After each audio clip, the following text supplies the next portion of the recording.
Hello, I'm Jennifer Möller-Gulland. I'm the founder and managing director of Water Security Collective, and I've been working on water economics and water risks for the past 14 years, mainly with the organizations like the World Bank, like UN, multinational companies, including Coca-Cola, Kering, Amazon, Microsoft, to understand their water risk exposure and to find solutions.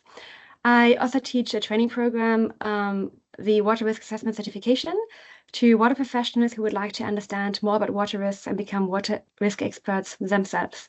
So what is a statistic I would wish everybody knew about? For me, it's really important to find out more between the connection between water and health.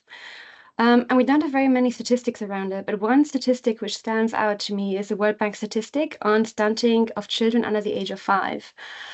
Stunting is caused by malnutrition and diarrhea, and a key driver for that is unsafe water, unsafe sanitation for these children.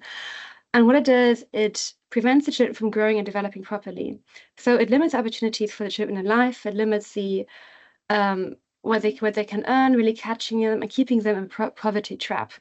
It also is really harmful for economies because if we only have children which are not fully developed, it really impacts the ability of the economies to thrive. So again, it's a poverty trap for the people living in these countries.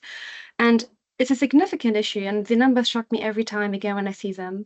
So if we look at the countries in which the children under 5-year-olds are stunted, around 50% of the children are stunted. It's quite a few countries, among which Burundi, Eritrea, Papua New Guinea, Niger, Timor-Leste, Yemen, Guatemala. We see these are all developing countries, of course, but it's really heartbreaking to know that these children have a really difficult future and the economies are going to have a very difficult time to get out of poverty. So I think looking at water and health and the impact of WASH on child security and on child health is really essential for a thriving community and a thriving world. So how do I think others should see water differently? It's very cheesy, but I do believe water is life, and we say it quite flippantly. We see it on many billboards, we see it on many stickers. We hear it all the time, so it becomes like something we just repeat without really stopping and thinking what it actually means to us. But if we do, it does say a lot about, we just can't live without water. And it's not just a cheesy saying, it's actually a fact.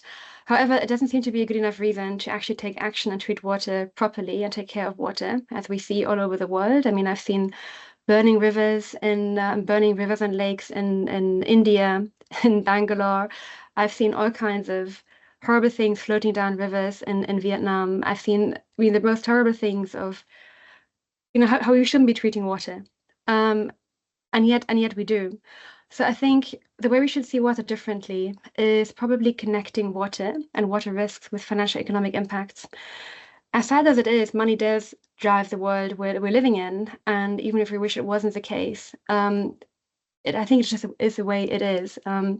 And I think to be able to manage water, we have to just succumb to that, make peace with the fact, and actually start connecting water risks and water impacts to financial impacts and economic impacts.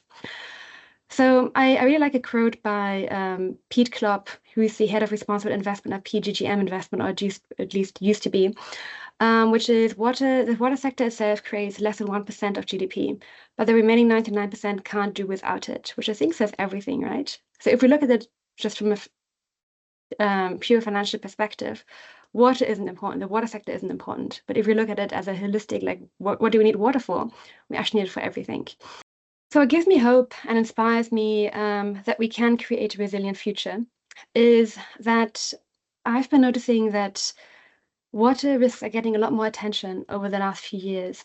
A few years ago, when I started working in water risks, nobody really knew what it was. And like, water risks, what do you mean? Do you mean like putting chemicals into drinking water, or what is it? It was a very new topic for most people. And now we see governments requesting the World Bank and other donors to do water risk assessments to understand the water risks of the country. We see corporates and financial institutions getting interested in their water risk exposure across the world and doing assessments. And we see more and more NGOs focusing exclusively on water or taking water more seriously. For example, Alliance for Water Stewardship, Zero Water Mandate, Water Resilience Coalition, Water Aid, and Water.org. So then you get a point. There are many more than there used to be just around a decade ago.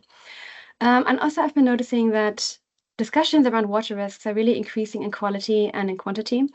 So many years ago, when I was working in this topic, people didn't quite understand what water risks were. As I mentioned, it was maybe they'd think of water stress, maybe they think of a flood, but not really holistically around like physical water risks like stress, quality, disasters, and infrastructure risks. Everything from abstracting the water to treating it, distributing it, using it, discharging it, hopefully treating it, and bringing it back to nature, and governance risks.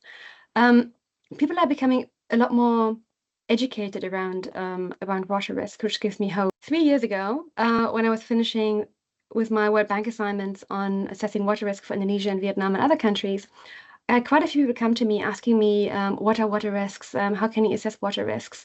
And there was really an interest in understanding more about it, but no much material around it. So I decided to create the training, the water risk assessment certification, purely because the demand was increasing and there wasn't very much material out there. And I really wanted to make sure that people understand it properly to then apply it properly, so then we can actually move towards a water resilient future. And so far, more than 100 students have taken the certification, and I see how they're taking it into their organizations, incorporating it, or maybe changing careers to work on this important topic. So I can see the water knowledge is spreading significantly, and people are talking to me now on a very different level. They're asking me specific questions around water risks, not anymore like, what is water risks? What do you mean with that? So I think people are becoming a lot more aware around it. It's not only climate change now which is relevant.